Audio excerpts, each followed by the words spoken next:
Hi, I'm Jose Palomino, and I'm a results leader. You're listening to ResultsLeader.fm. Being a thought leader is easy. Getting results is hard. This show is for the results leader who lives and dies by their results. Here is your host and Chief Results Leader, Jonathan Rivera. You know what time it is. It's time for another ResultsLeader.fm. Welcome back, boys and girls, to another edition. And I am about to reward your wonderful choice of being here today. Today, I've got Mr. Jose Palomino. He's helped hundreds of B2B business leaders unlock hundreds of millions in new growth with his sales and marketing approach. He's a family man. He's based in faith. And most importantly, he's an entertaining dude. Let's jump in with Jose right now. Jose, my man, welcome to the show. Stoked to have you here, brother. Well, likewise, man. It's good. It's exciting. So let's give our listeners a super quick win. What book or books have you given most as a gift? Well, there's my book, Value Prop, where I wrote about creating value propositions to enter and win new markets. The other book, and it's just a classic, is The Discipline of Market Leaders by Michael Tracy and Fred Wassemer. And that's been out for like 25, 30 years. And it is a cornerstone of strategic planning, whether you're a big company, startup, somewhere in the middle. It's really it's a thought-provoking book. And I've reread it recently, and it still holds up. I mean, some of the examples are old because it's a 30-year-old book, but the truth is truth, and the stuff still resonates and still makes sense. Excellent. I want you to think back and tell us a story of how an apparent failure set you up for later success. Oh, wow. Well, now we're getting personal, Jonathan. That's the point, isn't it? Well, it's interesting because I've actually given that some thought. As you get a little older and on in years, you become a little bit more contemplative of your past. So for me, it was my first business when I knew nothing about business, and I had no business starting a business. But one thing I knew and I loved was comic books. So I grew up as a comic book collector, and I grew up in the 60s and 70s. So like the right at the heart of where Marvel came out with Spider-Man, Fantastic Four, the Avengers, all things we take for granted as part of our culture. But it was about comic books. And comic book collecting could be expensive. This is right around the time comic book stores were coming out in a big way. And I was living in New York City, so I had to go all the way downtown to Greenwich Village to the comic book store to pick up the latest comic books. And I said, there's got to be a better way. I said, what about subscriptions? So the publishers had subscriptions, but they would mail you the comic rolled up in your mailbox with the label on it like it's Time magazine.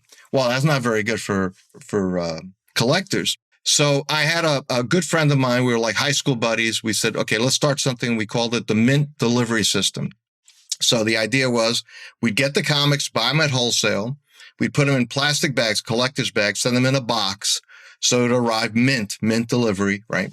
And so we had to order from the wholesalers 2-3 months in advance. So we'd have to guess what was going to be the winning comic book because people would place their orders. And again, you could see the supply chain challenges even back then.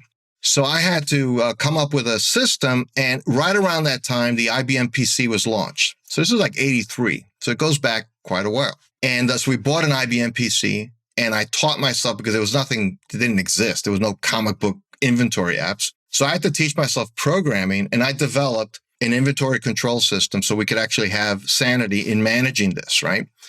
Now, of course, the selling at a discount, predicting winners, all of that, doing this on a relative shoestring out of my apartment in Washington Heights in New York City, wasn't very successful. So but we ran an ad in DC Comics across the whole line. We probably took on about 2,000 customers. And so it crashed and burned. But what it left me with was I developed a love for computer science. And that became the cornerstone of my career because I actually knew development.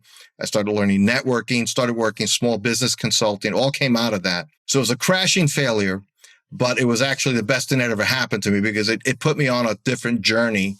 And, I can actually say I owned a comic book delivery business at one time. Good grief, man. You were ahead of your time, brother. So, what would you say is the most worthwhile investment you have ever made?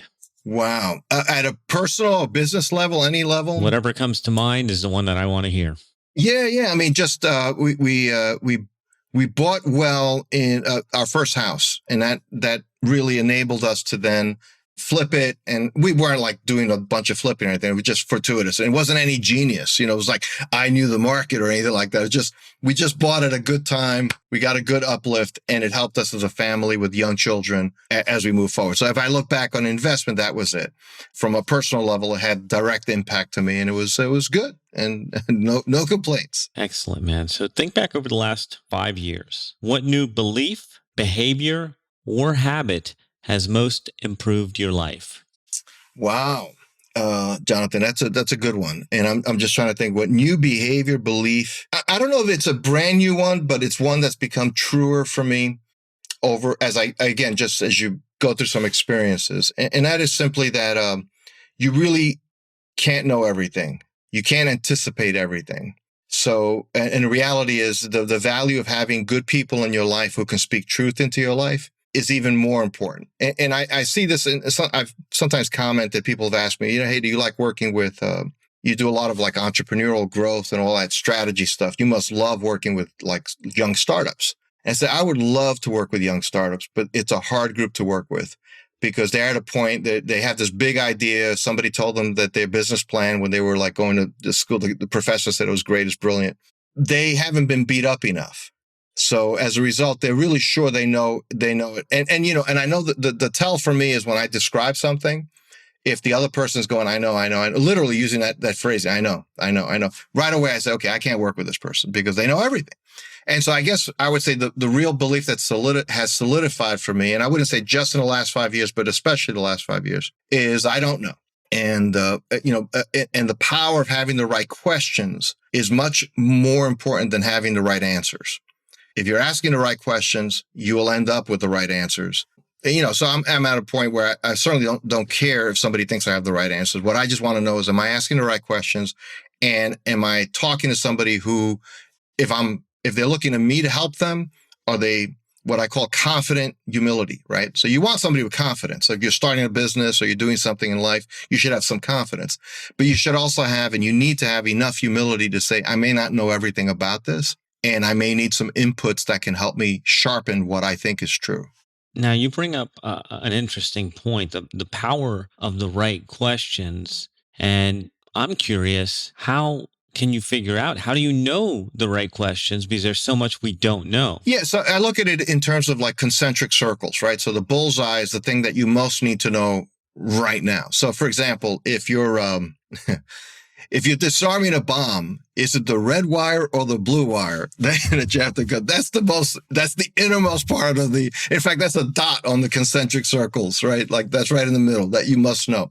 So there are things that are going to have tremendous negative effect or positive effect if you get it right. So that I would say is not only asking the right question, but asking the right question a number of times of different people. So you get real perspective and clarity on that, right? So literally, if you have to cut the blue or the red, you want to make sure the team on the headset has a consensus on it. They could be wrong, but you don't want to hear this 3 say blue and 3 say red. That doesn't help very much. So, but then you go out there and there's things that have to do with your immediacy of what you're dealing with right now. And it things that have to do with a little bit more existential, a little broader thing. Like, for example, somebody as a leader might say, how can I best connect with my younger staff, for example? That's a valid question. How can I best connect? The wrong question would be, how do I make my younger staff perform better, right?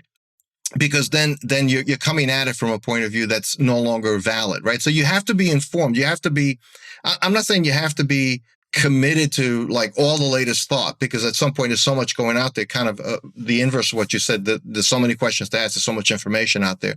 In fact, we're now in a day and age of information overload. I think if you break it down to a few simple things, at the end of the day, to accomplish anything, you need people. So, and that's a really intentional phrasing. You need people. So that says, I can't make people do anything. You can't do that in a relationship, right? You can't make your children. I mean, anybody who's trying to make their children do something, you do have to, I'm not saying you shouldn't, like, you have to run a chaotic household. I just mean you have to find ways to create desire in other people towards the things you want to accomplish. And the best way to do that is find out what connects for them, like what matters to them. So I think you need people. A lot of questions people would have as far as accomplishing anything in life is really about knowing, about understanding people, that you can never miss out on that. So asking some simple questions. Sometimes they're not even deep, profound questions. It's not red wire, blue wire. It's like, hey, what excites you? Some of the questions you're asking me are great questions to elicit from somebody what's really on their heart and mind. And the more I can create winning situations for other people, whether they're on my staff, whether it's my clients, whether it's students that I'm teaching, I want to create winning situations for them, giving them the outcomes that they're looking for wherever possible. Doesn't mean something is a mismatch, right? Somebody wants something. I'd like your service for free. Well, there's certain things I offer for free, and there's other things I can't do for free because eventually I'll run out of me doing that. But those are the things I think you have to look at, is how do you create wins for people? What are some bad recommendations you hear in your area of expertise? Oh, wow. That's a long list. Yeah, I think it's not so much, some of it's outright bad recommendations, but most of it comes from the perspective that there's a lot of expertise out there. And a lot of it is very niched into, super specialties. So as a result, and, the old adage, and this is kind of maybe come across a little bit trite, but it's still a useful one, which is, to the hammer, all the world is a nail. So if you ask the SEO specialist, what does my business need for growth? Well, obviously you need to, and they're right. They could probably examine your website and say, there's some definitely SEO deficiencies here. You don't have nearly enough. They go on SEMrush and they say, you don't have nearly enough backlinks. We should work on that. That's critical, or else you can't possibly be successful. People can't find you. Okay. That makes sense. You call somebody in sales training. What do you need? Well, of course you need sales training, and they'd be right.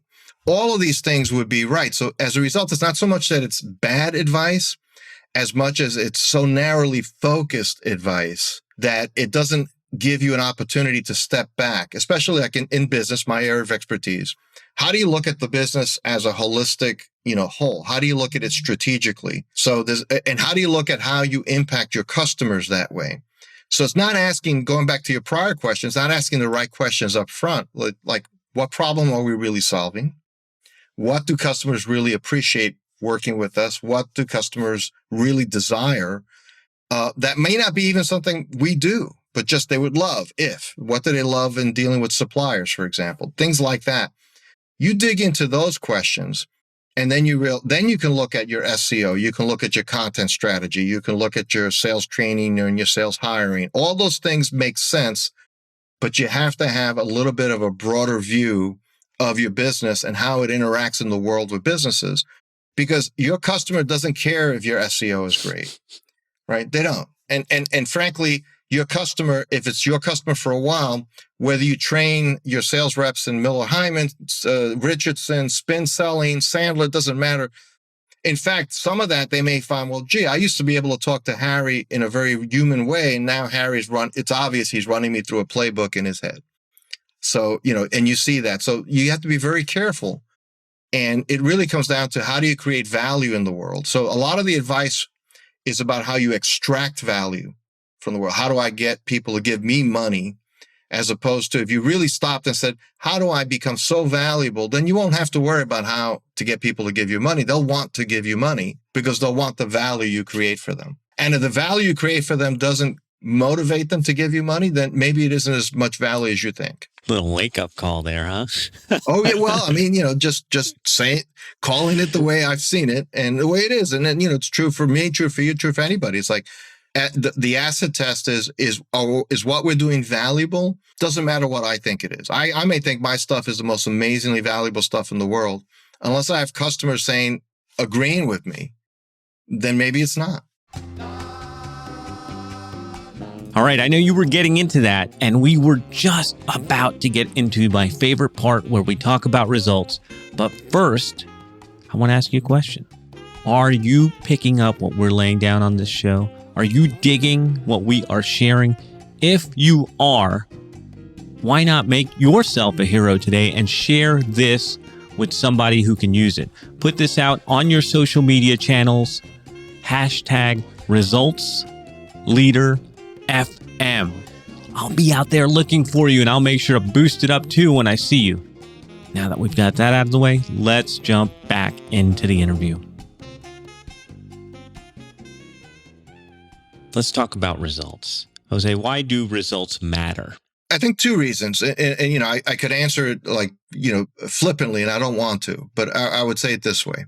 Results matter because we're not doing things for practice. We're not pretending to do things, right? So, for example, if you ask a surgeon, why do results matter? Because life and death is at stake. Well, most of us aren't involved in life and death, not directly. But, if you have a staff of 20 people working for you, it really matters to them that you stay solvent as a business. Like, it matters. It matters to them that you do a little better this year than last because they're hoping for that raise. We see inflation starting to come up. And so guess what? You're going to need a 5% raise just to keep parity. And by the way, that's a real negative cascade effect in the whole economy, right? Because then obviously then everybody raises their prices and so on. So, but not trying to get meta, trying to get very specific. So results matter because we're not doing it for practice, because it impacts lives, including your own. Even if you're a single shingle entrepreneur, results matter. I think it also matters because it's how, if you care about doing things that are valuable and important, you need to have a metric or two to help you know whether you're doing things right. It's very simple. So if you decided I'm going to start a new lead gen program, okay, how many leads a month do you get now? You may sell a very esoteric, very complex product. So maybe you get 10 leads a month is a great month. So if you start a new program, so what would a good new program yield for you? You should have an idea of what that should be in advance. So you don't do what a lot of owners do and a lot of people in business do. You start something for 30 days. Oh, no, it's not working. So you just abandon it. So you do all these little strategies du jour, which, by the way, consume a lot of capital, a lot of energy, a lot of emotion behind things that fail. So the goal is that you really want to know what results you want to hit that are reasonable. So you say, I'm doing 10 leads a month.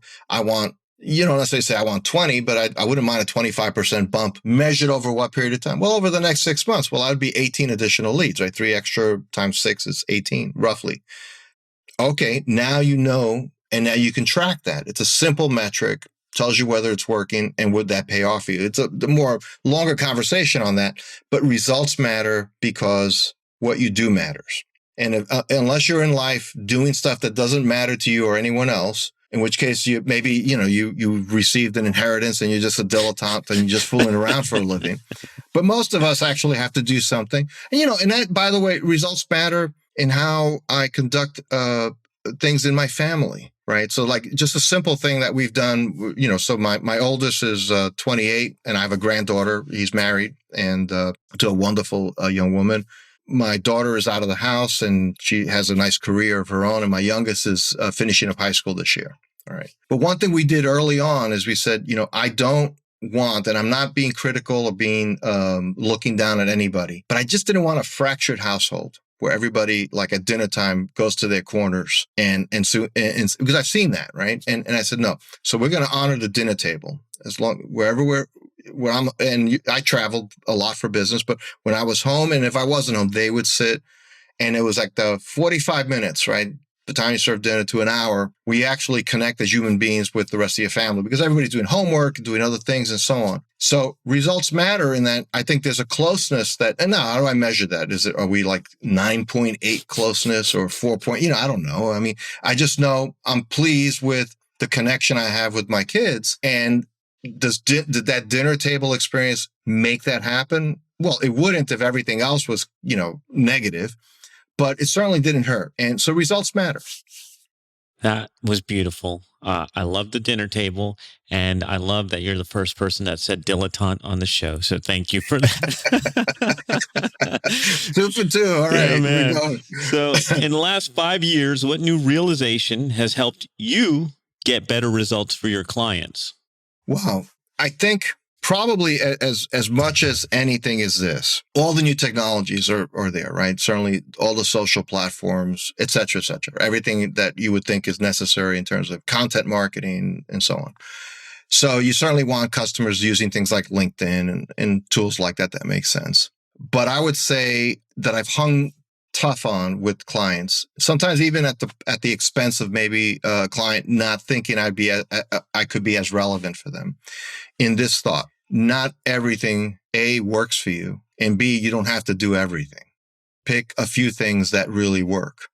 So if you have a business that's really grown through referrals, then I'd say let's double down on that. Let's figure out what we can do to engender more referrals. If you have a business that really works with large companies and you have to do a lot of RFPs and procurements, then let's improve that. What happens is people hit a plateau and they assume I got to throw out everything that ever worked and do all these new shiny things. And I have to really share with them. I said, look, a lot of these shiny things you read about, you read 20 stories and each one has employed one or two tactics that have worked for them. But you're left as the reader of those 20 stories. You think you have to do these 20 different things. Well, they weren't doing 20 different things either. They were doing one thing that worked for them, whatever that was.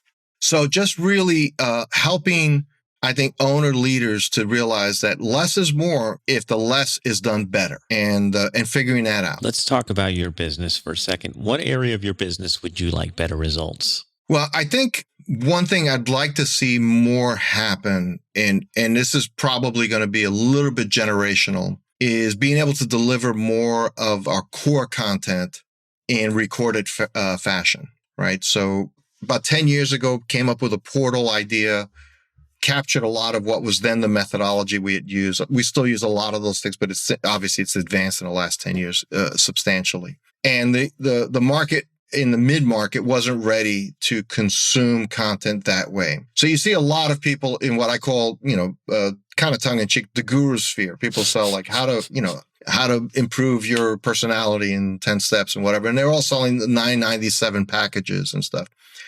They're primarily marketing to individuals looking to improve something in their individual game. Whether even as coaches and consultants, they get pitched to continuously and how to get leads and things like that. So a million ideas around that.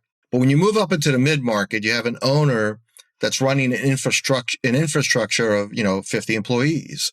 They have a 30,000 square foot facility, all that stuff. They're doing $10 million top line.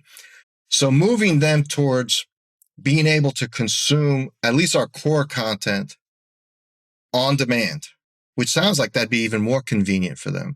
In fact, it's just not how they consume it. They like the idea of the live person. So I think that if I could transition anything, which is really saying, can I change how the market behaves? So I know enough as a marketer to say you can't do that. You have to go where the market is and where it's going. But I kind of took your question, Jonathan, a little bit like if I could wish for anything, it'd be that I think long term that would help my business scale.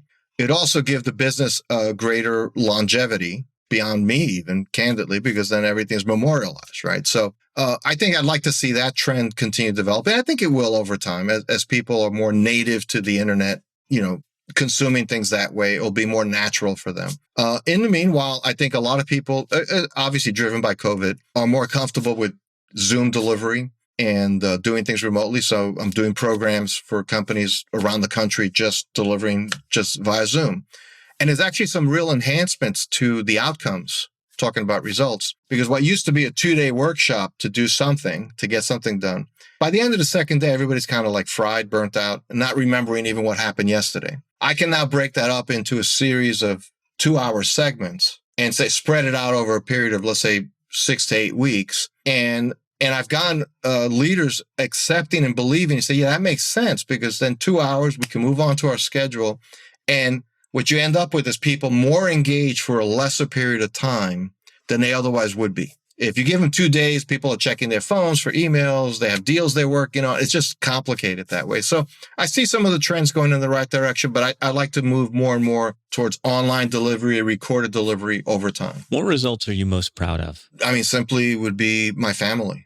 I mean, that's nothing even close to that. I think that, and that's candidly by God's grace. That's not anything I claim, anything special that I just try to be obedient as a father and husband, and I think my wife likewise, and just the right amount of overt love and also structure and discipline so that we don't raise wild animals.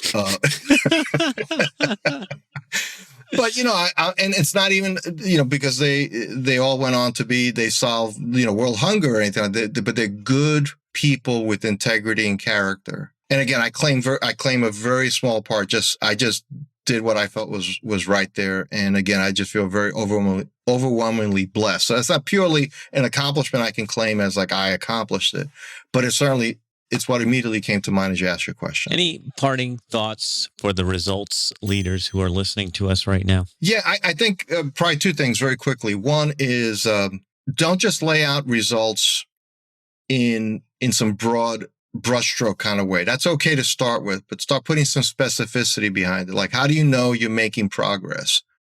How will you know you're making progress? So have some milestones or touchstones along the way as you're looking to create results.